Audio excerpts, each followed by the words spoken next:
একবার একটা বাবা একটা পাথর নিয়ে ছেলেকে বললো, যাও তো এই পাথরটা বিক্রি করে আসো। বলে যে কোথাও বিক্রি করবে না, শুধু মূল্যটা শুনবা। সে পাথরটা নিয়ে একটা দোকানে গেল, গিয়ে বলে যে আমি পাথরটা বিক্রি করতে চাই, কত টাকা দিবেন? দোকানদার, মুদি দোকানদার, সে বললো যে আমি তোমাকে 1 টাকা দিব।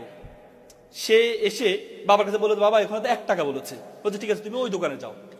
সে পরবর্তীতে একটা এই দোকানে গিয়েছে, এই যেটা এই পুরাতন জিনিস যেখানে সেখানে গিয়ে বলছে আমার কাছে একটা পাথর আছে, পুরনো পাথর। বলছে ঠিক আছে, পাথরটা আমি তোমাকে 100 টাকা দিব। পরে বাবার কাছে বাবা এখানে তো 100 টাকা। বলে ঠিক আছে, তুমি আবার একটা হীরার দোকানে যাও।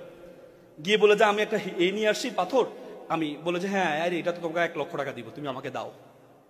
তো সে এসে, বাবা কেউ বললো 1 টাকা, কেউ বললো 100 টাকা, কেউ বললো 1 লক্ষ টাকা, কারণ কি? বাবা বলেছে যেটা যেখানে গুরুত্ব সেটা সেখানে সেল করতে হবে। সবাই তোমার এটা মূল্য বুঝবে না, সবাই তোমার এটা গুরুত্ব বুঝবে না।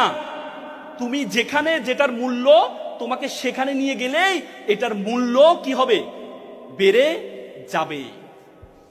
তোমাকে বুঝতে হবে যে তুমি কোথায় কি করবা, কোন অবস্থায় কি করবা, তোমাকে বুঝতে হবে। এই যে understand the pulse of the people. তৃতীয় যেটি